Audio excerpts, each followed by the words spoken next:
大家好，今日要大家小姐嘅客家谚语係：人前留一線，日後好相見；人前留一線，日後好相見。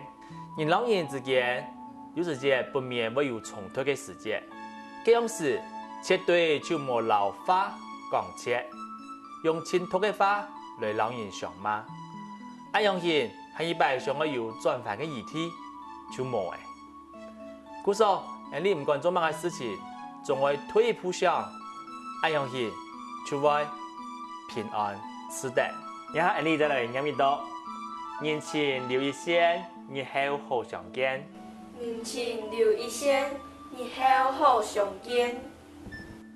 客家谚語是蒙大家嘅收看，安子說講來了。